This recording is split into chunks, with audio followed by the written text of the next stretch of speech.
Olá, gente querida, sejam todos e todas bem-vindas e bem-vindos ao nosso podcast História de Quem Ensina e Aprende, o Coisa é Cá. E a gente está no terceiro episódio hoje, contando com a sua participação aí generosa. Para você que está vindo aqui ao nosso canal pela primeira vez, a gente está no terceiro episódio, a nossa primeira temporada acontecendo já. Hoje a gente tem uma presença especial aqui, uma convidada muito bacana. Daqui a pouco eu vou falar mais sobre isso e apresentar para vocês.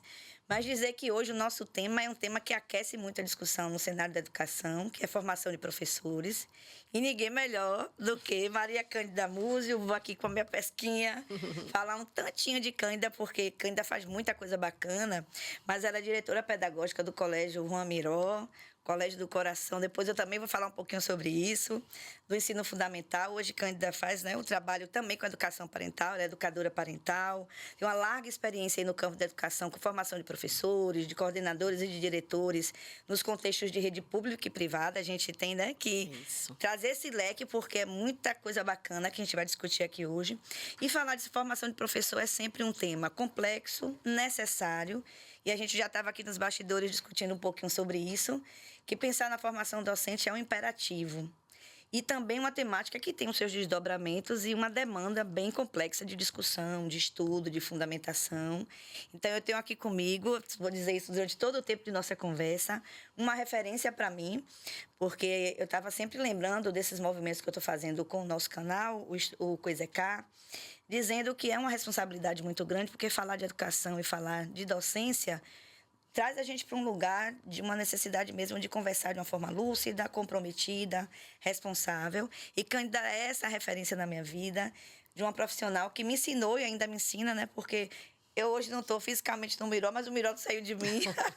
Que ótimo! Isso é muito bom. Eu sempre digo que é uma escola, uma instituição séria e comprometida com o trabalho que faz há muitos anos, E aí eu brinco lá que o Miró me deu régua e compasso para muita coisa. Então, hoje, minha construção tem muito da experiência que eu vivi, do conjunto de experiências que eu vivi por lá.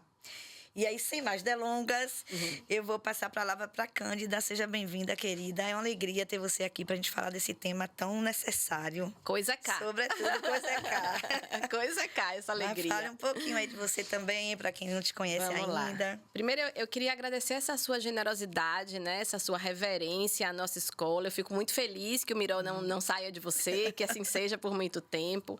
Essa é a intenção nossa, assim, que a gente sempre trabalha na formação, seja dos professores, das crianças, e hoje também uma ação que a gente desenvolve muito é do trabalho de formação de pais também, Então, o trabalho de formação de pessoas é um imperativo, como você dizia, e cada vez mais imperativo. E essa frente de formação, ela tem muitas nuances, mas na nossa perspectiva, ela precisa ser muito ancorada, pautada, referendada na ação, na prática. Então, a nossa frente principal de formação, há muito tempo, é uma frente que pretende sempre ajudar o professor, ajudar o pai, a mãe, o funcionário, seja lá quem estiver na escola trabalhando, a conseguir fazer uma transformação da sua ação educativa. Então, é um trabalho que vai olhar para esse cotidiano escolar, que vai olhar para o que está acontecendo na escola, analisar o funcionamento dessa escola e, então, poder fazer propostas que busquem fazer uma transformação nesse cotidiano escolar. Só faz sentido se houver transformação naquilo que a gente está identificando como desafio. Então, eu começo dizendo que fazer formação, discutir formação é algo que me mobiliza muito.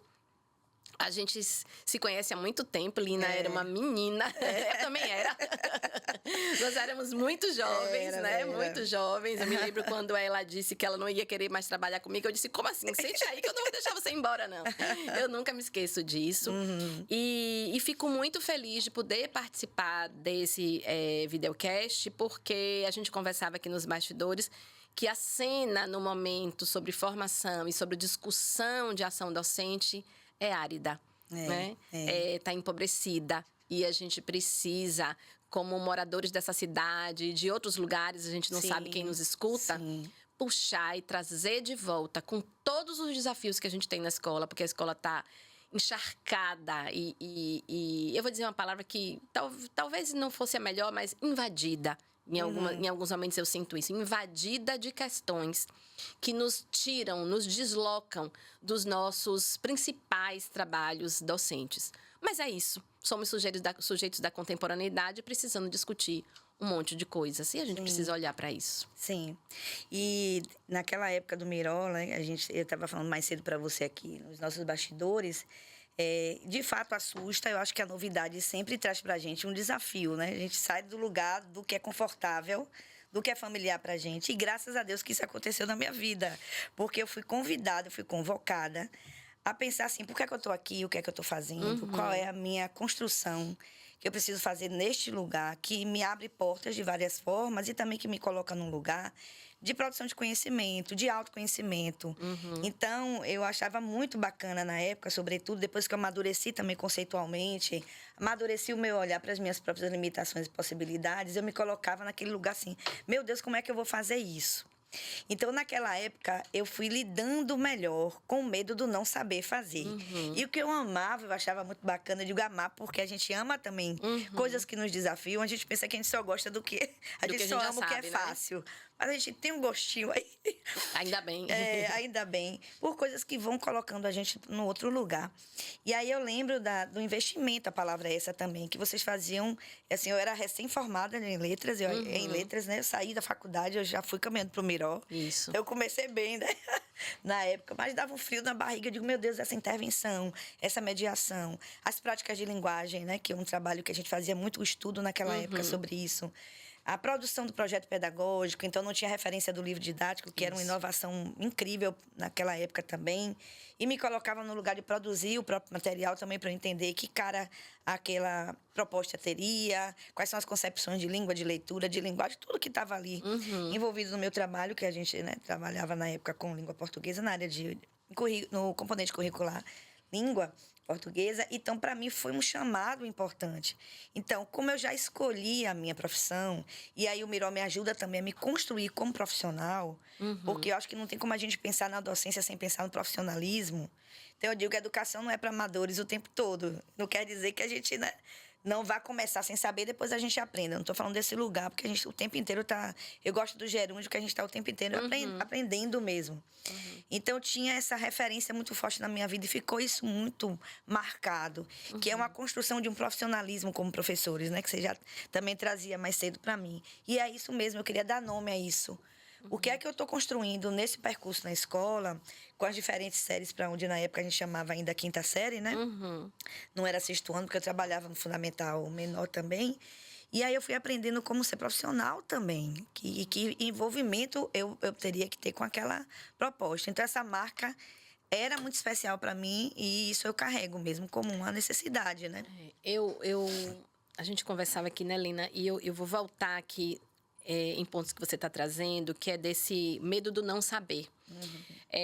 Eu costumo dizer, e cotidianamente, né, eu dirijo uma escola, eu estou com os professores o tempo todo, e eu costumo dizer para eles assim, que se a gente quer que as nossas crianças e os nossos adolescentes não tenham medo de não saber, né, se eles se sintam desafiados quando eles não sabem e eles busquem saber, a gente precisa ser profissional que também vai conseguir lidar com o não saber. Não é fácil. É um desafio. A gente gosta de saber. Eu sempre brinco, eu sou uma pessoa que quero saber logo. Eu tenho uma ânsia por saber. Quando eu estou lidando com um conhecimento que é novo, aquilo vai me dando um comichão, uma agonia. Eu quero saber logo, eu quero ficar sabida logo. Sabe? Problema meu, que aí eu me viro para estudar mais rápido. Então, eu entendo o desconforto do não saber. Mas esse desconforto, ele precisa ser colocado na mesa do trabalho da formação. Então, por exemplo, quando eu estou com uma professora, imagine uma professora que está chegando e vai viver um processo de formação comigo.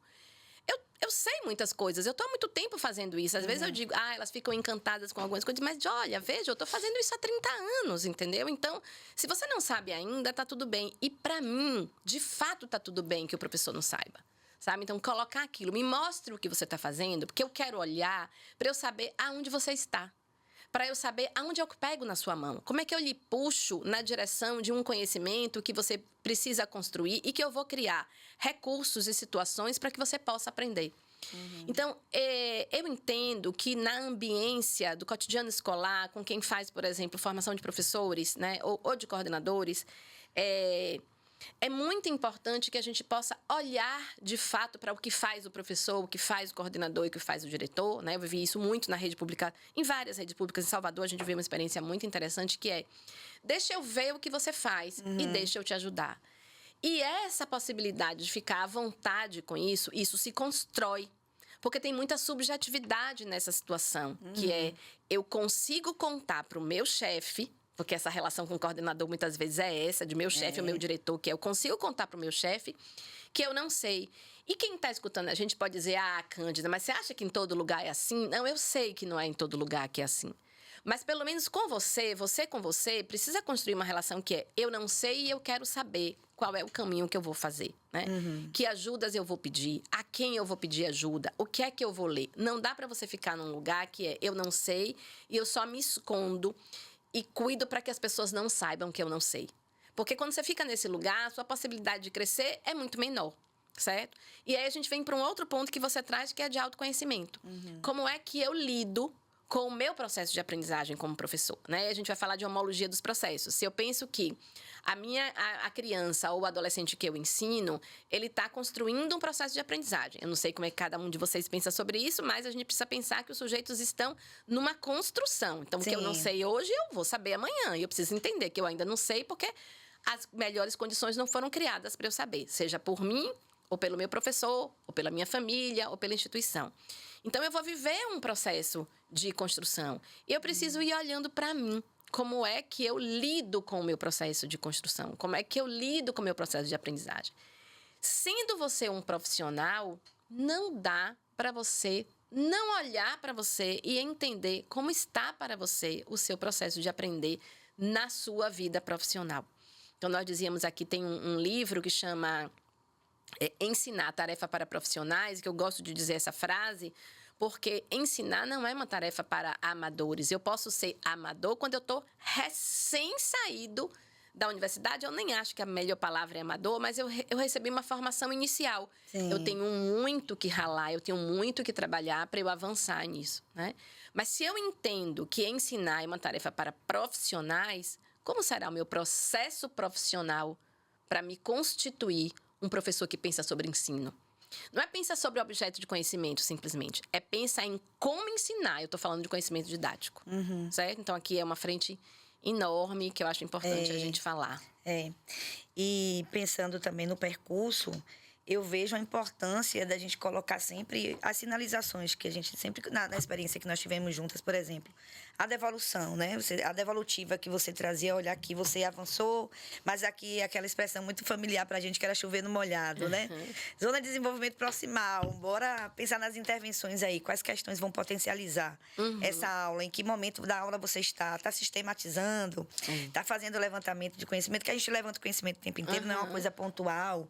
E aí me colocava naquele lugar de pensar a construção didática mesmo, daquela aula, daquela unidade letiva, daquele percurso.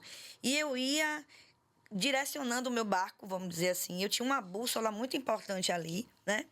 Dizendo, olha, pense em quais são as intervenções, quais são as etapas didáticas que você precisa desenvolver. Vem aí a avaliação como um movimento processual e não era uma coisa pontual, né? E é outra discussão, isso aí não é um tema para a gente...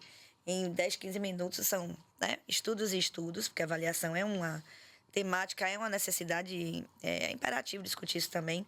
Mas eu sempre voltava com aquela sensação de uma validação, ok, isso aqui bacana, olha, isso aqui ainda é lacuna. Então, e agora como é que eu faço essa lacuna? Então, a produção do registro me ajudava no distanciamento, né, da minha própria prática. Um exemplo, eu tenho uma professora que chegou esse ano na escola. Sim. E a gente já tem um conjunto de atividades que são boas atividades que a gente pode repetir. Eu acho importante a gente repetir atividades que são boas. Sim. Né?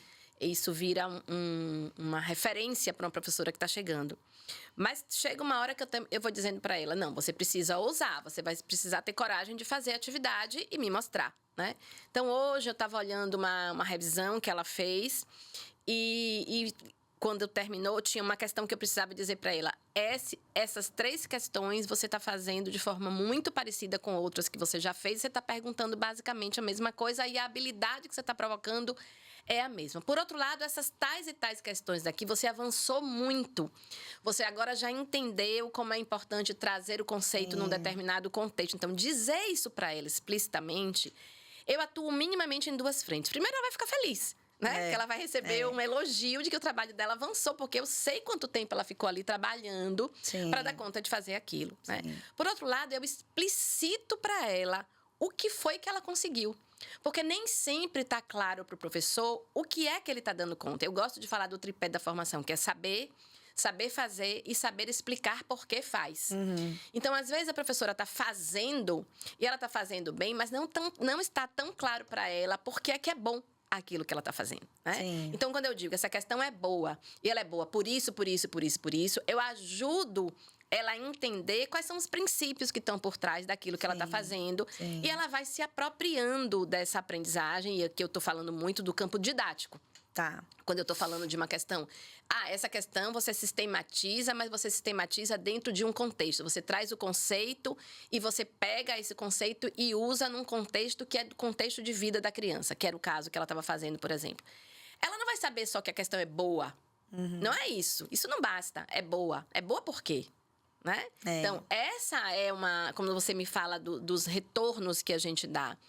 E eu sei que, atualmente, eu sofro muito mais para conseguir dar retornos para os professores, porque a gente está tomada, como eu dizia há pouco, de muitas questões na escola. Então, eu tenho discutido com muitas pessoas em lugares diferentes do Brasil, inclusive, que a escola, ela está tão tomada por tantas outras questões, por exemplo, do campo das relações, das questões socioemocionais, das questões de saúde mental, enfim, que às vezes a gente gasta tanto tempo com isso e a gente gasta menos tempo discutindo conhecimento didático com os professores, né? E quando a gente é privilegiado, né, e eu sei que tem um monte de gente que está na escola discutindo com seus professores, né, a qualificação das aulas, poder explicitar isso para os professores, eu posso garantir para vocês que faz uma diferença muito grande. Porque eles vão entendendo o que é que subsidia, o que é que fundamenta o fazer docente deles. Sim. E essa construção coletiva, porque a gente também está nesse momento que a gente está, como, por exemplo, como a gente ficava, né? Eu lembro do final do ano que a gente, um parêntese para a gente falar dessas memórias, viu? Pedir licença a vocês.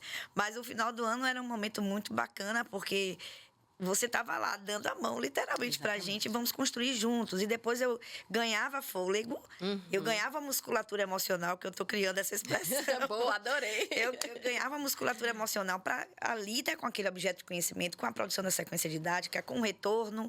Peraí, essa orientação didática aqui, a primeirona, né? Eu estava na terceira, eu voltava para lá, como se fosse uma produção. E como a gente faz, como produz um texto, você olha para cima, o parágrafo 1 e volta e refaz. E aquilo foi me dando essa musculatura emocional para também validar para mim também onde é que eu estava acertando, que eu sempre digo que a gente acorda para dar certo, né? Adorei. A gente acorda para dar certo. Eu digo, eu quero dar certo com essa atividade. Mas, às vezes, vem a frustração. Não aconteceu como eu imaginava, porque a gente também trabalha no campo das projeções, né? Isso. Eu conheço o meu aluno, eu tenho familiaridade com aquilo que eu vou propor, mas o projeto, e se não aconteceu do jeito que eu queria, o que é que houve, né? Qual é o espaço também de autoavaliação, de reflexão na ação? E esse movimento foi me colocando também num lugar de muita honestidade comigo.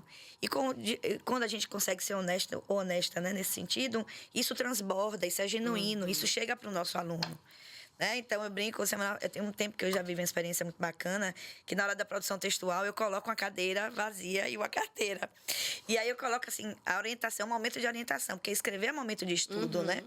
E aí o aluno nomeou de terapia do texto. Que massa! Rolina, é o momento da terapia do texto. Leva o texto, ele sai melhor. E aí eu achei aquilo genial, porque eu disse, meu Deus, se ele chegou para me dizer... Se ele concluiu, primeiro ele foi análise da realidade, ele me viu com aquela cadeira, ele estava lá do ladinho produzindo o texto dele. E ele só me olhava, eu aqui atendendo, eu dizia, Aí ele faz para a Lina, aí a terapia do texto, Aí isso é terapia Genial. de redação. Então, assim, ele estava olhando o próprio... Olha que coisa incrível, que emociona, né? É. Ele estava olhando o universo dele na produção de texto, naquela hora da aula. Ele estava olhando o coletivo produzindo, ele estava olhando a minha atuação como docente. Olhou o simbólico, o que é que aquilo representava, aquela cadeira ali do lado. E ele me dá um presente que eu digo, eu vou escrever sobre isso, terapia Lindo. do texto. Como foi lá na época do projeto Crônicas. Como é que você quer que eu escreva com humor se eu não tenho um senso de humor? É, E a gente mudou lembro aquele muito projeto disso. todo. E veio aquela reportagem na Nova Escola, na época. E veio você muito acolhedora. E dizendo assim, então bora voltar aqui, o que é que houve? Vamos ver se a gente amplia algumas propostas aqui, essa intervenção didática vai ser ressignificada. E o trabalho ganhou outra esfera. E eu acho que a gente tem que se despir também um tanto disso, desse apego que a gente tem àquilo que a gente escreveu. Claro que ali é uma referência, é o que eu tenho ali de... Eu digo que é o pavimento, né? Onde eu vou Sim. colocar os meus pés. Mas aí, peraí, que eu também tenho que ter aqui do lado uma linha que diz assim, ó, eu vou precisar refazer. E aí, nessa hora é que vem a necessidade do professor coral, né?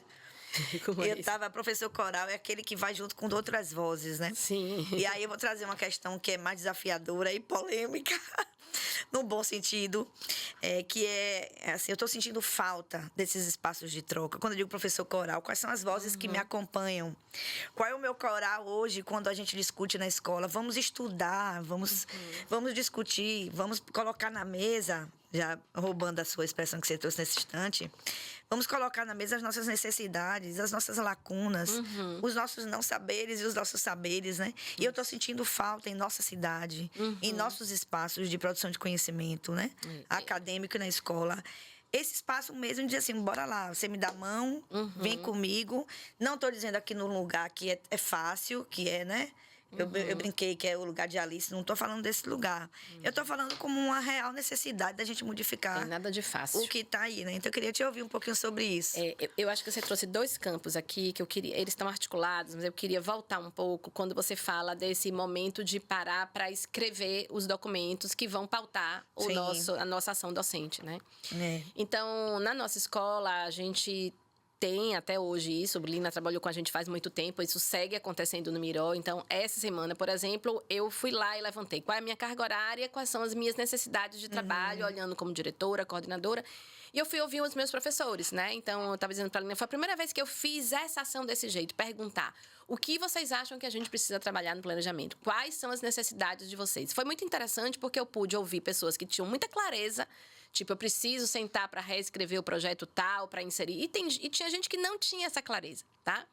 Então, eu tenho um monte de coisas que eu preciso trabalhar, mas no mês de dezembro e nos primeiros dias ali, os últimos dias de janeiro, eu tô toda organizada para trabalhar com a minha equipe na escrita, seja lá do projeto, da sequência didática, de definir um problema, de definir os contextos de estudo que a gente vai trabalhar. A gente tem se ancorado um pouco mais agora na pedagogia regiana, né? Que a gente vê muito na educação infantil. Eu fiz uma imersão agora de estudo da pedagogia regiana no ensino fundamental e estou com muitas coisas bacanas para trazer agora. Mas esse momento de sentar e escrever, adorei o que você falou da musculatura emocional, porque de fato ter o seu coordenador, o seu diretor sentado junto com você, escrevendo sobre isso e te ajudando, te ensinando, inclusive, sabe? Te ensinando a escrever, discutindo, fazendo um recorte com você, isso faz muita diferença.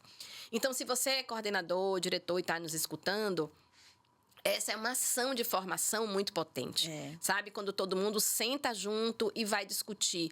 Pode ser que você, como coordenador, diretor, tenha que dar uma contribuição maior e os professores vão te escutar mais. Mas, para além do que tá escrito, tem a ação de estar junto. Né? O que a gente comunica quando a gente senta como técnicos com a equipe de professores e vai escrever juntos e vai discutir juntos, né? Então, o mês de dezembro para mim é um mês muito desafiador em outros aspectos, porque eu preciso estar disponível com a minha equipe para discutir o trabalho do ano seguinte, às vezes para sentar e escrever mesmo, colocando a mão na massa.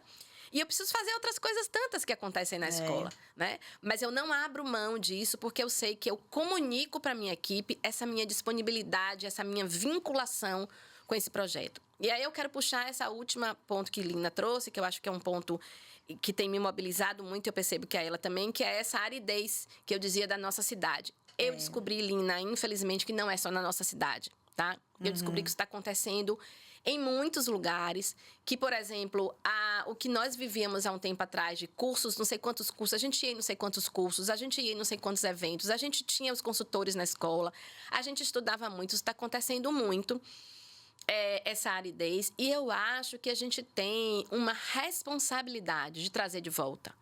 Porque todos nós que somos docentes, todos nós que estamos envolvidos com a educação, por mais que esteja difícil para a gente, e não está pouco difícil, eu estou fazendo isso há mais de 30 anos, então eu posso dizer que está especialmente difícil hoje em dia, né?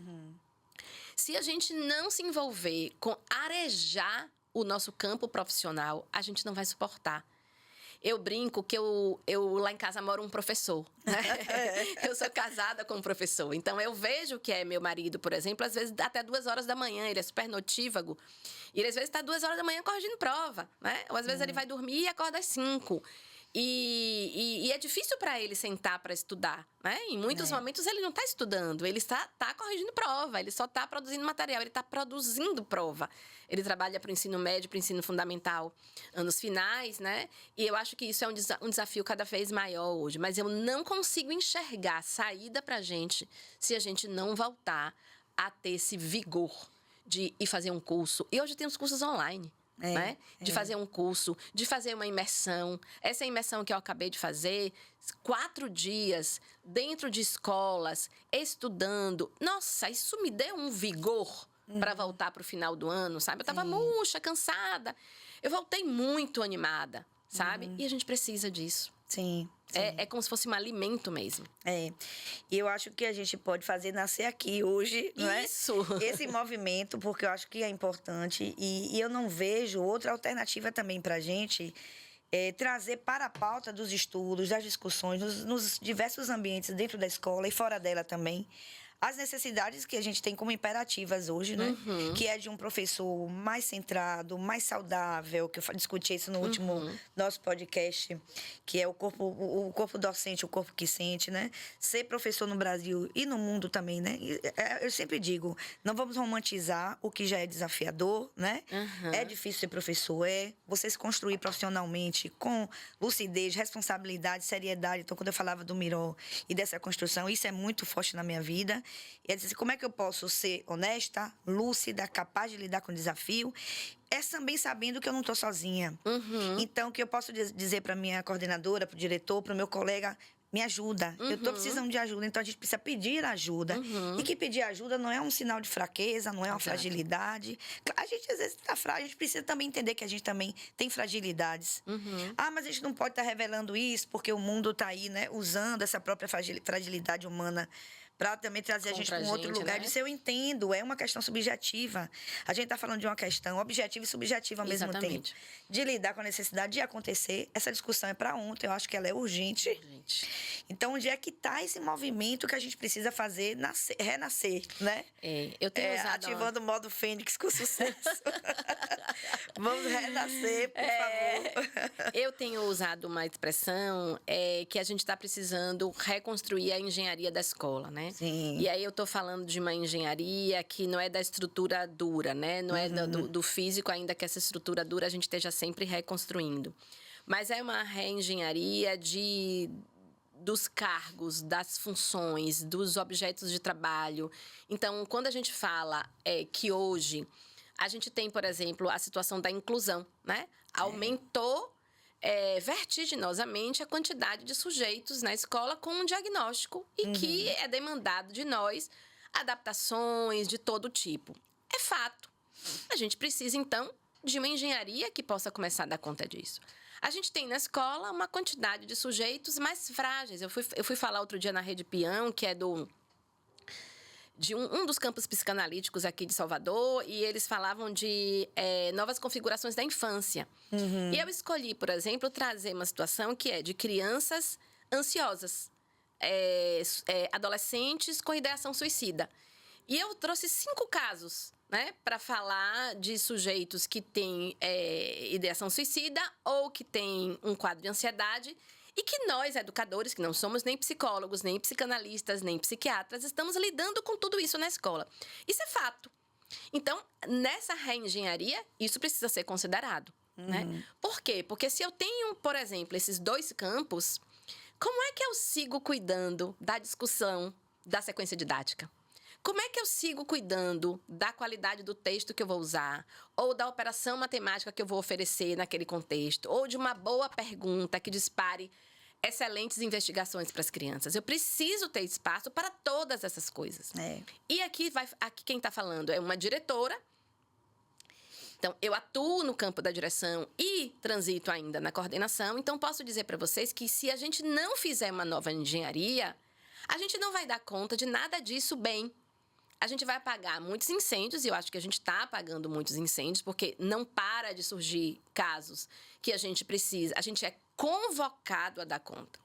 E os professores também, cada um do seu lugar, né? Então, os diretores, hoje é dia do diretor escolar. Parabéns para você, para todos os diretores Eu dizia, quem está cuidando da saúde do diretor escolar? Quem está cuidando do corpo do diretor escolar? Né? O diretor escolar tem que dar seus pulos, vá fazer sua supervisão, vá fazer sua análise, porque não dá para sobreviver. É verdade. E aí, quando você faz, Lina, esse convite, eu adoro esse convite, você faz e eu faço também. Quero refazer esse convite que você está fazendo, né, na minha voz, e eu estou me articulando com algumas coisas em Salvador. Espero que daqui a pouco boas coisas estejam acontecendo, que nós possamos fazer juntas e com um bocado de gente. Sim. Porque a gente vai precisar fazer um movimento renascer aqui. A gente vai precisar fazer uma reengenharia para essa comunidade de educadores de Salvador. A gente precisa fazer isso. Não é nem se a gente quer. Eu quero, mas a gente precisa. Sabe? Eu imagino que vocês saibam que tem anúncios aí de que lá para 2030 não haverá professores. Né? Já é um aceno, né? Já está acontecendo. E nesse momento já está muito difícil encontrar professores que desejam ter essa postura pulsante com o processo. E eu entendo, tá na sala de aula, tá muito difícil. Tá muito desafiador. E esse reconhecimento lúcido de uma problemática que não é uma coisa que a gente resolve, né? Num tempo somente. Não.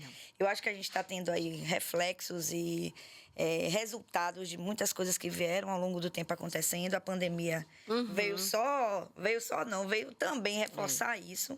E eu acho tão importante a gente, vamos dizer assim, levantar essa bandeira e fazer movimentos de muita responsabilidade, como a gente sempre fez. Eu acho que a gente tem que também falar desse mimo nosso. Vamos nos mimar. Que bom que a gente está aqui depois de 30 anos. Pois é. E dizendo, eu quero continuar. Então me perguntam, Lina, você vai sair de sala de aula, vai sair de escola? Eu digo, às vezes eu grito socorro. Sim. Mas aí, em fração de segundos, eu digo, respira, choro lá e volto. E digo, bora, volto. Vamos começar de novo, né? E eu acho que essa parceria, essa cumplicidade afetiva, profissional, coletiva também, né? Que o nome a gente precisa saber para quem eu me dirijo e para quem eu vou me dirigir, que tipo de acolhimento me dá também para as minhas dores, que não são só dores subjetivas. A gente tem uma dor ali de algo que é mais prático. Sim. Esse tempo, que o tempo também é subjetivo, né? Ao mesmo tempo. Mas eu acho que a gente está precisando muito fazer isso mesmo. Você trouxe a educação inclusiva, a gente não teve ainda tempo de conversar tudo, né? Sim. Mas eu estou muito mobilizada, até estou fazendo uma proposta para janeiro, de discutir as práticas de linguagem na educação inclusiva. Sim. E num viés de investigação mesmo, de uma apreciação da reflexão mesmo, a partir do que os alunos conseguem produzir. E isso é um mundo que a gente está ainda tentando entender com responsabilidade, porque tem um sujeito ali que aprende, que sente, que tem expectativa, que tem uma potência gigantesca, a gente tem que aprender a descobrir isso. Então, essa postura investigativa, e é uma necessidade nossa para ontem, né? Acho que a gente tem que também entender isso, sabe? Com todas as nuances dessa questão. Por que é que a gente, então, está nesse lugar que ainda está bem, vamos dizer, paradinho, né? As coisas acontecendo muito lentamente e a gente vendo as coisas gritando por outro lado. As demandas dizendo, vambora, ou vai, não tem, agora eu não vou. A gente já foi colocado para esse lugar, né? Eu lembrei, Lina, há um tempo atrás, eu fui convidada pelo Cinep para representá-los numa sessão especial que teve na Câmara de Vereadores, que era uma discussão sobre inclusão. E eu estava indo representando o Cinep, né? E eu fui com o coração apertado, assim, sabe? Com medo de estar indo fazer aquilo, porque era uma discussão que era privilegiadamente para apoiar o movimento da inclusão na escola. E eu acabei de receber uma homenagem, inclusive. Eu estou envolvida com essa ideia de ter inclusão na escola há muito tempo. Mas quando eu fui falar, eu dizia assim para as pessoas que estavam ali, que a grande maioria não era necessariamente educador, eu dizia, a escola tem muitas frentes que ela tem que dar conta. Né? Então, eu preciso cuidar da questão da inclusão, eu preciso cuidar, na época a gente começava a falar dessa questão da tecnologia, que são as coisas que vão surgindo, né? Sim. Eu preciso dar conta da didática da matemática, eu preciso dar conta da subjetividade dos professores, eu preciso dar conta de como se produz texto na escola. Enfim, é uma infinidade de coisas que a gente precisa dar conta como um gestor escolar e a gente vai precisando fazer escolhas. E como é que a gente escolhe isso para o projeto de formação da escola a cada ano? Né? Não dá para escolher uma coisa só, a gente precisa escolher algumas e pensar num jeito de articular essas coisas. Mas por que eu estou trazendo isso? Porque eu percebo que nós estamos, como educadores, com um mar de aspectos que a gente precisa se debruçar e aprender mais, e a gente não dá conta de aprender todas as coisas com a mesma. Então, ter pessoas dentro da escola que tem umas pessoas que estão puxando mais essa discussão, que estão estudando mais sobre isso, outras que estão estudando mais sobre... E a gente poder trocar. Mas tem um imperativo na escola, que você falava há pouco, que é da questão do tempo. É um tempo subjetivo, mas é um tempo objetivo também, né? Então, quando a gente fala, por exemplo, de qual é o tempo que a gente tem para formação na escola? Eu posso te dizer como gestora que essa é uma coisa que eu me deparo o tempo todo, porque assim, eu não quero promover tantos encontros de noite para os professores não irem para casa tão tarde. Eu não quero promover tantos encontros sábado, porque eu sei que os professores precisam descansar sábado, sabe? Então, eu vivo um dilema muitas vezes como gestora, que é eu preciso dar conta de propor todas essas coisas e, ao mesmo tempo, eu preciso cuidar dessa equipe de professores para que eles consigam ficar saudáveis para trabalhar. Então, a gente tem muitos dilemas na escola nesse momento, e talvez essa fala que você vinha me fazendo, que é como tem sido difícil essa conversa sobre vamos estudar, né? Ela é uma conversa, às vezes, que gera arestas a serem aparadas, né? É difícil, porque é mesmo muito complexo. Por isso que eu volto a falar. A gente tem problemas a resolver o tempo todo. Como é que a gente vai resolver esses problemas? Eu tenho dito muito isso. Eu mato de 1 a 5 leões por dia. Nunca menos do que 1 e sempre mais de 5, né? Sim, sim. Eu preciso colocar o meu saber e a minha inteligência à disposição de encontrar soluções para as coisas. É muito cansativo, mas eu acho que está todo mundo matando muitos leões por dia, porque nós somos um sujeito da contemporaneidade. Eu tenho brincado com uma coisa que é caiu na sua vez, né? Você é cidadão deste tempo e este tempo está assim. O que é de melhor que nós vamos fazer com o que nós temos? Porque não tem jeito. E é uma vida hercúlea, né? A gente acorda e já tem uma... Eu sempre digo assim, eu gosto dessa ideia de pensar no ineditismo dos dias, né? Então, todo dia é inédito. Ah, mas eu vou para a mesma turma, eu vou para a mesma escola, eu vou... Esquece inédito, que você vai vivendo ineditismos e nem se dá conta. E essa questão que é hercúlea mesmo, porque você tem que estar preparado para viver esse desafio, buscar recursos, né, emocionais, estruturais para você tentar resolver, porque é demandado soluções, né, o tempo inteiro. O tempo inteiro. A gente precisa lidar com o problema, encontrar caminhos e ter também, é tão incrível isso, a gente tem que ter um respiro, um oxigênio, alguma coisa que nos diz assim, calma, respira. E o que é que a gente já tem feito, que é o primeiro andaime. Eu brinco com as palavras andaime pedagógico, né? Sim. Eu digo, bora pro andaime, eu estou no primeiro andar. O que é que eu já construí nesse primeiro andar que me dá suporte? E é uma mola que diz assim, agora eu vou para esse segundo andar, que é uma outra etapa, mas eu já tenho um respaldo teórico, eu já tenho um respaldo daquela experiência. Eu ressignifico aquele fazer, que eu já sei como é que acontece, mas que traz ineditismos. Então, a minha larga musculatura ali para aquele fazer que eu já sei mais ou menos como é que acontece, o que é que eu faço de novo agora. Então, como é que a gente lida também, sabe? Como é que a gente visualiza, porque isso é a importância dos pares na vida da gente, né? Olha, isso aqui, a gente lembra disso que a gente fez dessa maneira, que às vezes você tá tão tomado pela emoção que você não percebe que aquilo você já conhece. Então, você lida com a sensação nova diante de alguma coisa que você já faz. Sim. Mas que está demandando de você um outro olhar, uma lupa mais aumentada para aquilo, né? E aí eu volto a dizer sobre a importância desse coletivo unido. Não aqui dizendo que as relações humanas são também recheadas disso, né? Do desafio, da vaidade, desse ego que a gente falava aqui no último pod, que a gente estava falando com o Francisco Mazan, um beijo, Mazan.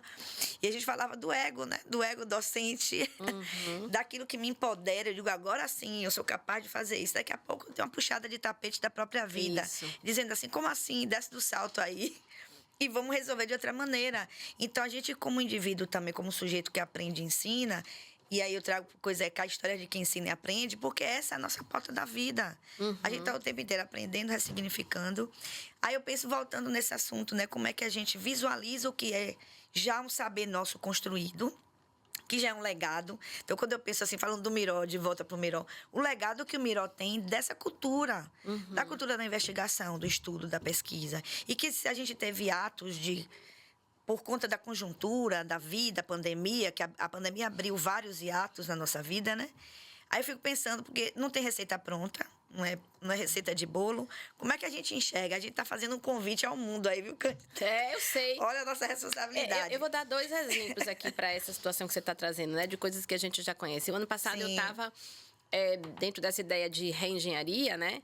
Eu estava pensando como é que eu aproveitava a experiência dos professores que já estão há muito tempo comigo e como é que essas professoras viravam minhas parceiras para ajudar professoras que estavam chegando. Sim. Enfim, aí eu construí uma engenharia para isso e um instrumento. Isso era uma coisa que eu nunca tinha feito. Eu estava fazendo pela primeira vez. Era inédito na nossa escola, né? Com esse formato.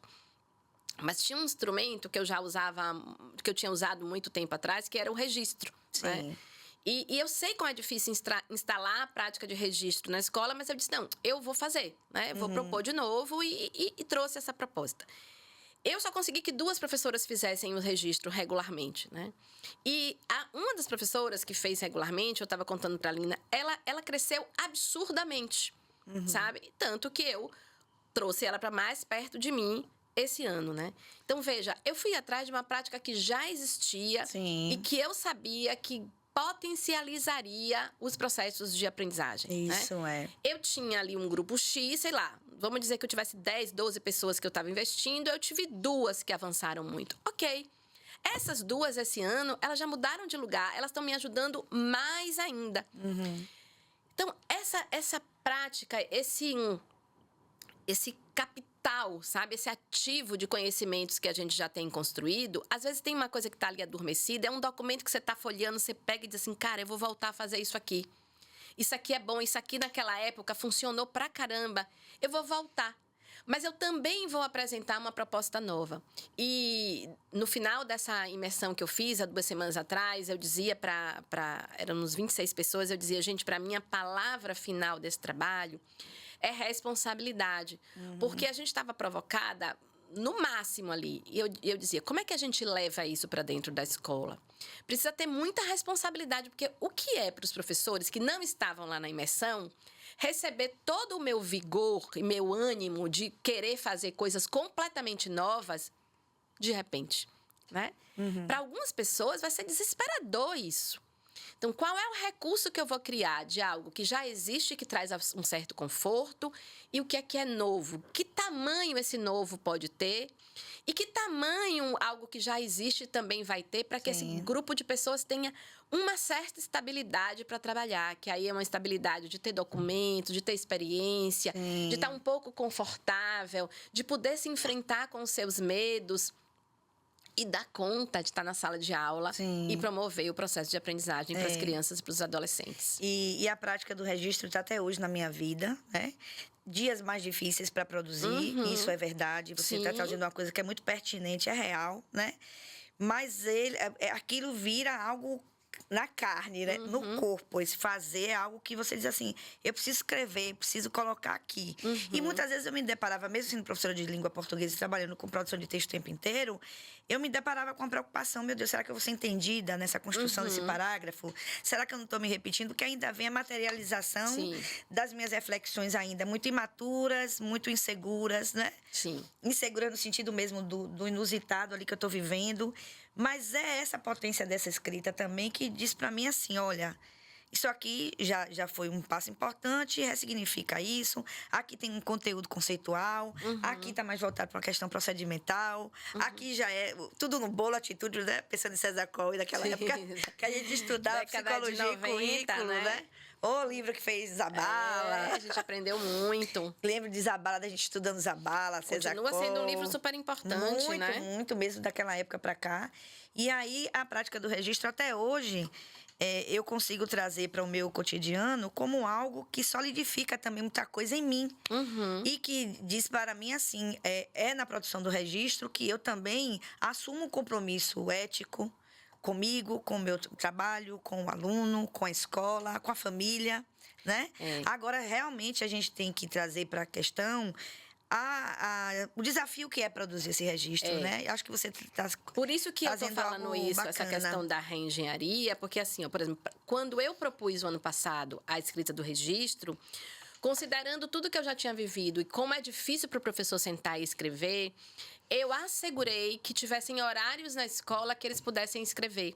Que é aquela aula que os meninos estão na educação física, que os meninos estão na aula de arte. Então, eu assegurei e inclusive, eu defini como diretora que aquele horário nenhum professor podia ser chamado para atender alguém, para ir fazer. Muito então, bacana. Eu garanti que aqueles horários eram de registro. Veja, ainda assim não funcionou para todo mundo, né? Mas quando eu trouxe essa prática de volta, que eu trouxe de um outro lugar e num outro tempo, esse professor de hoje, para ele conseguir escrever, o que eu vou precisar criar de estrutura para esse professor conseguir escrever hoje? E essa professora que foi a que mais escreveu os registros, é lindo de ver o processo de avanço dela. Eu estava te dando um exemplo, né, de uma aula que ela fez o ano passado e que ela vai e faz de novo esse ano, e que o registro dela do ano passado dá a ela uma possibilidade de fazer essa aula de um outro lugar, porque ela refletiu. E é muito bacana, porque tem o registro desse ano também, a gente usou como instrumento de formação, voltando lá no início da minha fala, né, uma prática, uma formação encarnada na prática. Então, a gente pega essa situação de produção de texto, articulado com um processo de leitura em contexto de estudo, a gente pega essa prática do ano passado a desse ano, usa os dois registros na formação e analisa com os professores o plano de aula, o registro, o que ela mudou, o que ela aprendeu, e todo mundo aprende com essa situação, porque é uma situação absolutamente encarnada do que foi a sala de aula, né? Então, tem uma potência, um instrumento que tem uma potência muito grande. Mas, veja, eu não posso ser ingênua de acreditar que o professor vai chegar em casa com um monte de coisa que ele vai ter que fazer e que ele vai ficar escrevendo até não sei que horas, né? Eu sei que isso é muito difícil. E numa seara de discussão política mesmo, da função docente, da carreira, do que é ser professor no Brasil, que a gente não se afasta dessa discussão, né? Então, aqui, o que eu acho que é bacana do nosso diálogo, essa conversa muito lúcida e honesta com o nosso próprio trabalho e dizer realmente existe isso. Mas quando a gente pensa na potência disso também, para um desdobramento que vai ajudar em muitas frentes mais adiante. Então, quando a gente chega em casa, é isso mesmo, a gente tá exausto. Vocês falaram de ter um marido professor. E é uma exaustão. A gente quer a nossa família, a gente quer o colo do marido, do filho, da mãe, do pai. A gente quer assistir a um filme, a gente não quer fazer nada. E onde é que está o lugar para tudo isso, né? Então, quando a gente pensa num compromisso social, né? Moral, vamos dizer, de todas as adjetivações possíveis, a gente também está olhando para esse sujeito que precisa ser saudável, que precisa ter uma construção de vida, que lhe dê minimamente o direito de respirar, de trazer. Então, ter esse espaço na escola, que é aquele tempo ali que eu posso me concentrar. Se eu só conseguir fazer uma página, o que é que eu Tudo fiz com essa bem, página, tudo bem, que tem a coisa da autocobrança e da necessidade que é do funcionamento da escola, né? Você sabe disso como ninguém. E aí eu vejo que o quanto é importante essa parceria, porque você vai mudando também, você vai se metamorfoseando ali. Sim. Então, hoje o registro já me leva para uma produção de uma atividade, uma proposta pedagógica mais assertiva e acertada, Exato. né? Mais clara, assim, para mim, de dizer assim, eu vou por aqui, eu vou fazer esse instrumento que vai potencializar isso. Essas questões da atividade, que é uma coisa que me fez muito aprender na época, até hoje eu uso muito isso. Então, é você analisar a progressão das questões. Sim. Aqui tá chovendo no molhado, Sim, você tá dizendo a mesma coisa. Aí ai meu Deus, lá vou eu fazer de novo. Mas foi nessa refazenda Sim. que eu fui. A próxima produção que eu tive, que eu fazia, já não era aquela repetição daquele problema, entendeu? Tem um ponto, Lina, que eu acho que é do registro. Quando você falava, eu estava aqui pensando que eu também me exigia um retorno a esses registros.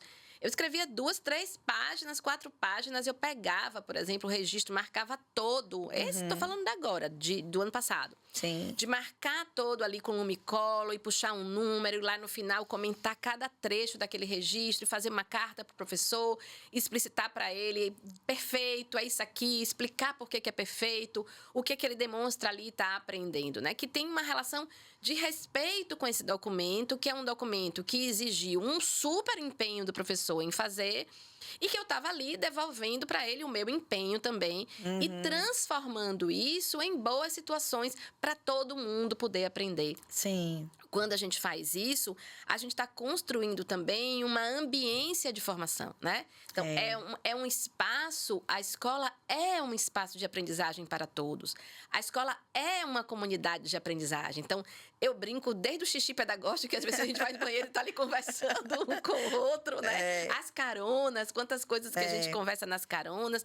Mas a ambiência da escola, ela é uma ambiência de aprendizagem. Então, ficar atento como professor ou como gestor ou como coordenador de como que essas situações potentes dentro da escola podem gerar processos de transformação, Sim. é se servir de um arcabouço que já existe e que é entender que formação não é só aquele cara sabido que você convidou para dar aula teórica. Não é só a jornada, tão falada jornada pedagógica.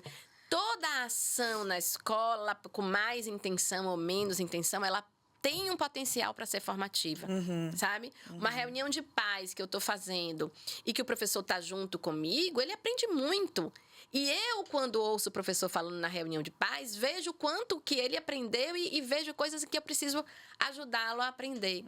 Então, por que eu estou dizendo isso? Porque como a escola está recheada de boas situações e a gente está muito cansado e sofrido com tudo que a gente tem que fazer, faz parte desse processo da reengenharia olhar para as situações que já existem e potencializá-las, sabe? É encontrar saídas. E essa ideia da reengenharia, ela coloca a gente num compromisso de ajuste, de deslocamento, Exatamente. de organização conceitual, né, procedimental dessa caminhada. E é uma tarefa que é bom, essa multiplicidade de olhares, é bom, não é necessária. Exatamente. Então, você falando das diversidades, né, de olhares de quem tem experiência com determinada área do conhecimento, a questão didática ainda é uma lacuna enorme no nosso trabalho, porque a gente sabe que tem muito a intuição que vem primeiro, e aí a escola a gente precisa trabalhar com intencionalidade. A gente didática. A gente pensar na intencionalidade didática na escola é assumir um compromisso real, né, com a produção de conhecimento, com o tratamento das questões pedagógicas, que são de diferentes naturezas, né? Você vai pensar em como é que eu vou organizar essa progressão de aprendizagem, como é que eu vou trazer uma didática ali que vá potencializar mais a produção dos alunos, né?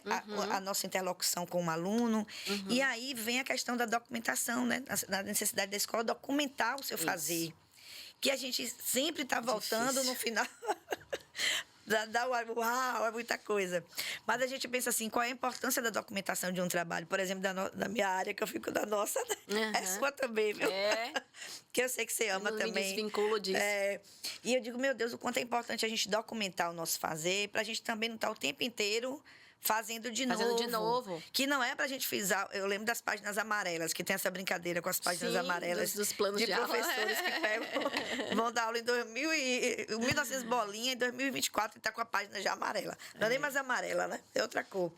Não é disso que a gente tá falando, né? Mas a gente se apropriar de uma construção. Eu lembro de uma... Que é esse repertório mesmo que a gente já tem. Eu lembro de uma estratégia que a gente usava no curso de formação de professores. A gente fez, sei lá, umas 13 a 20 edições de formação, desse curso de formação. Acho que você fez, né? Uhum. Depois a gente fez de coordenadores também. Tinha uma estratégia que a gente adorava. A gente pegava vários planos de aula. Sim. E a gente pedia que os professores colocassem em ordem daqueles que ajudaria menos para o que ajudaria mais o professor. E era uma estratégia muito potente, porque a gente ia vendo os objetivos como estavam escritos, como é que aqueles objetivos se articulavam com as estratégias, né, didáticas que estavam sendo usadas, qual era o produto da aula, onde a gente tinha chegado com aquilo, era muito potente, né? E nessa época, era uma época onde a gente tinha uma escola muito tomada, quase que privilegiadamente tomada pela discussão do caminho didático, sabe? Então, o Miró era uma escola, ainda é, mas hoje a gente vive lutando muito para reinstalar, sabe? Continuamente essa discussão do conhecimento didático. Agora, inclusive, a gente fez muito esse ano. Sim. Era uma escola que tinha privilegiadamente essa discussão. E essa discussão, você disse, muitos professores não estão conectados. E eu tô vendo isso de norte a sul do Brasil. Sabe? E é bom você trazer esse olhar nacionalmente falando, né? Porque a gente fica com essa sensação de que, meu Deus, será que é só aqui? O que é que a gente está vivendo? Porque são hiatos, né? E são lacunas que vão ficando cada vez mais complexas para a gente dar conta. Exatamente. E quanto maior o distanciamento e a demora para a gente tratar isso, mais consequências a gente vai ter para lidar. E volta, eu dizia para a Lina que tem uma questão que é super delicada, né? Sim. E volta para a sala de aula, porque aulas que estão menos pensadas do ponto de vista da intencionalidade didática gera uma movimentação dos meninos, sejam crianças, sejam adolescentes, mais difíceis. Ou seja, que os meninos se vinculam menos à situação de aprendizagem. Então, uma aula que tem uma engenharia mais cuidadinha, uma sequência mais cuidadinha, que eu não estou dizendo que necessariamente vai ser um sucesso, né? Sim. Mas tem mais chance de funcionar. E eu estou falando de uma aula que está pensando em quem são esses sujeitos, como é que eles aprendem, dos saberes deles. E eu sei que os professores, por exemplo, do ensino fundamental, anos finais, e do ensino médio, vão ter muito mais dificuldades com esse. Eu sei que esses dois ciclos são ciclos onde os professores são os professores especialistas e a discussão do conhecimento didático não está tão posta desde as universidades, né? Então, trazer isso para esse cotidiano docente nas escolas é mais desafiador do que é no ensino fundamental, anos iniciais e educação infantil. Sim. Mas, sem dúvida, quando a gente qualifica essa sequência da aula, a possibilidade, não é uma garantia, dos estudantes se vincularem um pouco mais é grande, né? Tem estudos sobre isso muito interessantes, inclusive. E você traz uma questão importante, por isso que eu acho que eu estou... Não, assim, eu tenho que dizer que eu estou muito feliz da gente trazer isso para a pauta aqui, porque tem uma grande lacuna para a gente investir e vai reverberar na questão também da disciplina na escola, que é outro assunto extremamente complexo, né? Exatamente. Mas necessário também para a gente trazer para a construção de caminhos coletivos, individuais, e assim, como é que a gente lida com a questão disciplinar na escola, que não é um olhar que a gente precisa, que a gente deve ter ali bem editado, que é só uma questão comportamental. A gente já sabe disso, né? Não é. Especialistas no assunto já discutem a pluralidade de questões, a diversidade ali de demandas que a gente tem. Isso. E eu acho que a gente estava falando disso mais cedo, né? Da questão disciplinar. E é verdade que não é uma coisa simples, isso é fato, né? Tem coisas que a gente já sabe, é fato. Que a disciplina na escola é uma questão para a gente estudar. Então, eu não vejo como a gente discutir esses temas que a gente está trazendo aqui sem estudo. Eu queria deixar uma dica, inclusive. Tem um site que é do GEPEM, GEPEM, GEPEM, que é de um grupo da Unicamp, né? Sim. Que estuda as relações interpessoais na escola e dentro disso tem toda a questão disciplinar. Tem um livro, inclusive, que é um livro que discute o trabalho em classes difíceis. né? Então, lá nesse site, vocês têm uma quantidade de materiais para estudar sobre essa questão. Isso está muito estudado, está muito investigado. O GEPEN tem um grupo de educadores que investiga muito, que pesquisa muito. Então, tem muito material, inclusive tem muitas experiências interessantíssimas em redes públicas, de escolas muito difíceis, e que dá para a gente muitos caminhos de como trabalhar, como discutir. Agora, se a intenção for apagar, exterminar, acabar com essas questões, nem vá lá. Se a sua intenção é querer uma solução para isso, não vá lá. Mas se a sua intenção é querer entender e pensar em estratégias, em situações didáticas, em caminhos que vão potencializar e mobilizar os meninos, que vão melhorar as suas possibilidades de dar melhores aulas, sim, você vai encontrar coisas muito interessantes. E são temas que a gente pode, mais para frente, trazer também para a gente estudar, porque a gente imagina a sala de aula, vamos chamar de quadrado, falando de uma perspectiva aqui tradicional, que a gente está... todo mundo está desejoso de pensar em sala de aula, em aula fora do quadrado do cimento, né? A gente fala do cimento, das paredes de cimento. É pensar na aula em vários sentidos, em várias ambiências, e também lidar com essa questão da investigação, das questões nevrálgicas mesmo, o que é que está acontecendo com a gente, né? Que a sociedade está adoecida. Muito. E eu vou falar aqui, eu não sou especialista no assunto, eu vou falar como professora. A gente lida com esses desafios de ansiedade, desse corpo estudantil também, que não consegue se concentrar. Exatamente. Como é que a gente lê e escreve sem uma qualidade de concentração. Então, as crianças estão com a concentração reduzida, né? A capacidade de conexão aí cerebral, de produção cognitiva, bem sendo demandada afetadas. Eu acho que é uma questão de trazer isso com consciência, com responsabilidade, família, escola, sociedade como um todo. Para dentro dessa reengenharia, entendeu? É disso que eu estou dizendo. Exatamente. Essa é uma questão do tempo de hoje. Os meninos estão lendo com mais dificuldade? Os meninos estão com mais dificuldade de se concentrar? Estão. É para a gente aceitar e ponto? Não. É para a gente pensar em como trabalhar, mas é para a gente considerar isso também quando a gente estiver montando nossas aulas. Sim. Ficar só batendo, né, dando enfrentamento, sem pensar em estratégias que possam trazer esses meninos e meninas para conseguirem ler esses textos maiores. Como fazer isso? Não tem jeito, eu volto para o ponto que você está trazendo. Tem que estudar. Porque tem gente que está pesquisando isso. Tem uma brincadeira que eu gosto de fazer, que assim, há um tempo atrás, quem ia fazer endoscopia usava um sprayzinho na garganta para dar uma facilitada para descer o tubo, né? E hoje tem Propofol, que é a droga que matou Michael Jackson, que é incrível. Sim. Ninguém quer fazer endoscopia sem Propofol, né? Isso é tecnologia. Na educação, tem tecnologia. E eu não estou falando de um computador bacana ou as lousas eletrônicas de um passado recente. Eu estou falando de pensar em caminhos didáticos. Sim. Isso é tecnologia educacional. E está nos livros. E tem muito disponível. Sim, sim. Né? É um Propofol da educação. Sim. Mas, às vezes, a gente não usa o Propofol. Está lá. Tem muito livro, tem muita pesquisa, tem muito caminho feito. E a gente não está se servindo. E com essa quantidade de recursos disponíveis que a gente tem, né? E que a gente pode acertar muito mais. Eu acho que essa é uma questão também. E aí é que vem a importância. Eu vou sempre voltar para essa questão do coletivo, né? Como é que a gente se ajuda. Exatamente. Mutuamente mesmo, dizendo, olha, isso aqui é uma pesquisa, aqui vamos estudar, vamos debater isso, vamos produzir algo também a partir desse estudo, né? E não estou falando de mega produção, eu estou falando de algo que é possível. Acho que a gente tem que pensar nos passinhos de formiga. Exatamente. Porque às vezes a gente quer algo mega, né? É como se fosse grandioso, porque a escola já é por natureza grande. A escola nos convoca a olhar grande, né? Recentemente, dentro dessa perspectiva que eu estava te dizendo, eu fiz uma encomenda a uma professora de uma sequência didática de atividades para trabalhar cálculo com as crianças de 3º ano. E isso para ela era um desafio muito grande. Ela chamou uma colega que faz super bem isso. E elas sentaram e montaram uma sequência. Na hora que eu recebi a sequência, eu vi que aquela sequência era diferente. E eu vi que ali tinha um conhecimento que não era todo dela. Eu fui tentar entender o que é aquilo. E eu acabei chegando nisso. E elas sentaram juntas e ela recebeu uma super ajuda. Ótimo. Né? O quanto que ela aprendeu era o que mais me interessava. Certo? Que essa dupla tivesse trabalhado junta e que uma tivesse colocado o seu saber à disposição da outra. Sim. Certo? A gente pode fazer isso. Isso faz parte das reengenharias. Sabe? Chama seu colega de trabalho e diga, cara, você sabe fazer isso. Me ajuda aí. Faz comigo. né?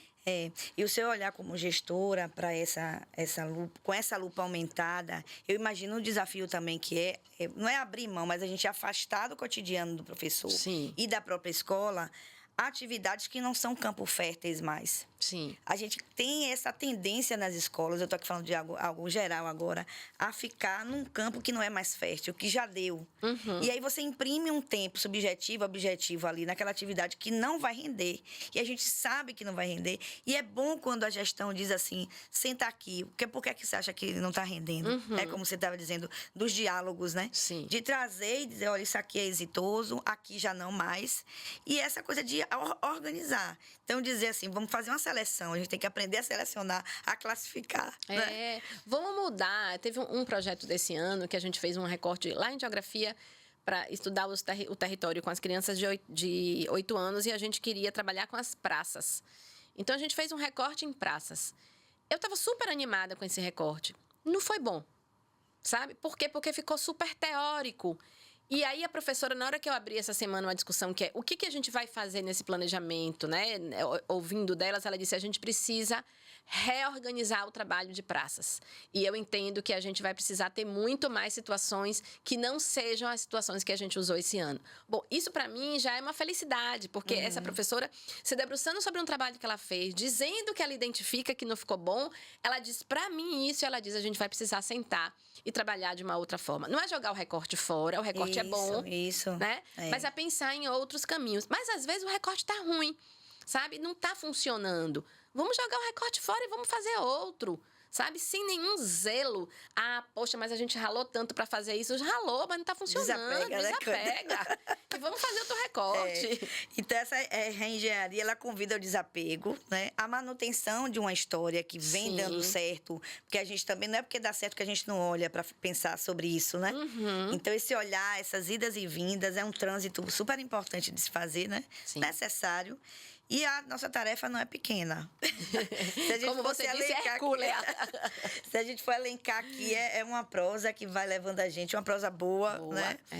Eu também estou muito animada, porque eu acho que tem aí acenos importantes, né? Tem coisas tímidas acontecendo, dizendo pra gente assim, embora que tem... Acho que... como é que dizem? Na crise, tire o S, né? CRI. Alguém me disse isso uma vez. Gostei. Na crise, tire o S, CRI. É um criar junto. Criar junto. E a gente se despir também, muitas vezes, dessas ideias de que a vaidade, às vezes, impera. O apego. E é porque também, às vezes, a gente precisa, muitas vezes, de um chão. Então, a gente acha que aquele chão é mais seguro. Mas aí tem um olhar do outro e diz assim, olha, tá seguro, mas tem coisas que não estão dando certo. Enfim... Eu acho que a gente vai chegando, né, no finalzinho de nossa conversa, celebrando. Acho que tem aí uma questão também, né, com o universo, que traz a possibilidade da gente estar aqui conversando sobre isso. A minha gratidão a você. E eu queria, antes da gente encerrar, que a gente trouxesse também para as pessoas que estão assistindo a gente de tantos lugares, né? Com os ouvidos gentis, porque a gente pode fazer esse exercício gentil de escuta. Isso. Eu gosto de pensar na escuta como espaço de aprendizagem, né? Então, quando você escuta o professor na escola, quando o professor também escuta você, quando a gente escuta o aluno, sem essa ideia de que é tudo muito arrumadinho. Não é, a vida é caótica. Eu sempre digo para os meninos, quando eu tô com dúvida, eu tô sem ideia. Aí eu brinco, cadê a ideia? A ideia que se esquecia. Eles dão risada, eu digo, só tem dúvida quem pensa. Isso. Então, o Miró me ensinou a fazer perguntas. O Miró me ensinou a fazer as pazes com as dúvidas. Não foi fácil. Quer dizer, hoje o meu mundo caiu hoje. Como é que eu faço essa levantada? E educar é isso. Trabalhar com educação é o eterno movimento da vida, né? Nas minhas muitas andanças de formação, e nos últimos anos eu trabalhei muito com formação de coordenador, eu tive muitas oportunidades interessantes e... Algumas vezes as pessoas me agradeceram por eu ter sido essa pessoa que instigava a pergunta. Né? E instigar a pergunta nem sempre é confortável, porque quando a pessoa diz uma coisa e eu devolvo como uma pergunta, né? E eu faço muito isso na formação, traz essa luz para que a gente precisa se perguntar. Quanto mais a gente estiver se perguntando, mais caminhos a gente consegue construir. Se a gente tiver sem perguntas, tem alguma coisa que não vai tão bem. E acho que a nossa conversa também é um abraço, né? É um abraço ao Miró, é um abraço ao que você representa, Clara, Dona Gilca, Norma, dá um beijo em todo mundo que a gente não esquece. Eu acho que o Miró e outras tantas escolas por onde eu já transitei nesses 30 anos, vamos celebrar. Eu acho que cada história tem a sua identidade, cada escola tem a sua identidade, tem a subjetividade. Mas a gente agora tem que pensar também todo mundo junto em que cidade é essa, que país é esse, que professor é esse, que escola é essa que a gente está construindo. Né? Os educadores dessa cidade e de outras tantas. Né? E é um desejo de que a gente tenha saúde, que a gente tenha, né, musculatura emocional para o enfrentamento dos desafios e dizer que esse espaço, o Coisecá, já te contei a história dele, que eu dizia para meu pai que eu amava, disse, meu pai te ama, eu dizia, pai, eu te amo, ele não dizia, formação, a cultura, né? Sim. Aí ele sempre dizia, Coisecá. Então, esse Coisecá, a história de quem ensina e aprende, é também o Coisecá como uma correspondência desse sentimento. Estou cansada, Cândida, Coisecá. É isso mesmo, eu adoro essa expressão. Coisecá. E assim, Coisecá para todo mundo, porque eu acho que a gente tem que pensar na vida também, né? De uma maneira... eu gosto de pensar em Paulo Freire sempre, né? Como sonhos possíveis. Isso. Ele diz que não existe, ele dizia sobre isso, né? Vários escritos dele, que não existe realidade que não possa ser transformada. Ele gostava de pensar, né? E a gente se arrepia, né? Porque não existe caos que a gente não tenha também como possibilidade algumas... chamas, que lampejos. E dizer que eu estou muito feliz com a nossa conversa. A gente está abrindo espaço aqui. Coisecá. Vamos fazer outras vezes, né? E vamos caminhar também juntas aí. Estou disponível para a gente conversar, trazer gente para estudar. Quero sim fazer isso. Na hora que cansar, todo mundo entende o cansaço. Na hora que a gente errar, a gente se segura, né? Porque a gente quer dar certo, mas a gente também vai trabalhar com as nossas fragilidades, com as nossas impossibilidades. Exatamente. Então, esse exercício generoso da escuta e do fazer junto é o que move a gente, né? Então, vida longa ao Miró, pra Cândida, pra mim. Pra turma toda aqui do Estúdio Spectra, que tá sempre com a gente, né? Obrigada, fazendo a gente caminhar. Se você quiser já fechar com algum recado, alguma coisa bacana. Quero dizer que é um prazer e que eu acredito muito na confluência das coisas. Eu tô extremamente mobilizada nos últimos meses, sabe? Com vontade de fazer coisas na direção, né? Nessa direção que é reativar na nossa cidade um movimento de estudo e aí recebe esse convite. Né? Então, assim, é uma confluência incrível. Quando você me liga, eu ainda perguntei qual é o tema. Eu disse, não estou acreditando que é esse o tema, né? Então, quando a gente vai vibrando na direção de coisas que a gente quer muito, as coisas vão acontecendo. Muito obrigado e que, de fato, essa conversa aqui nossa gere muitas coisas boas para os educadores dessa cidade e de outras tantas. E a gente vai finalizando pensando também nessa sua fala de que a gente pode trazer alegria para o cotidiano da escola. O cotidiano da escola não precisa ser tão sofrido, né? E não é porque a gente acha que é sofrido. O que é que nos faz sofrer? Tanta coisa, né? Exatamente. É a impossibilidade da gente não resolver aquela situação com aquele aluno que a gente gosta tanto, mas não consegue, de dar um retorno para a escola, de dar um retorno para a gente, para o nosso colega. Então, eu digo também que é espaço de bom humor, né? De um humor bacana, que alimenta a gente. Então, é bom também dar um abração em todo mundo que sempre brinca. Lina, como é que a gente pode tornar o cotidiano da escola mais alegre? Também ficando, às vezes, né, não tão sério com algumas coisas, entender que a gente tem esse compromisso social, político, ético, em ser professor, né, e professora, mas tem espaço também para leveza, para aprender junto nesse viés, né? Exato. Da alegria, da esperança, porque Manuel de Barros, eu termino dizendo, né, nossa conversa, o tempo não anda só, não anda de ré, né? Não dá ré, o tempo não dá ré, ele só anda. Então, que a gente ande, né? Em novos tempos, em novas conversas, em novas descobertas aí.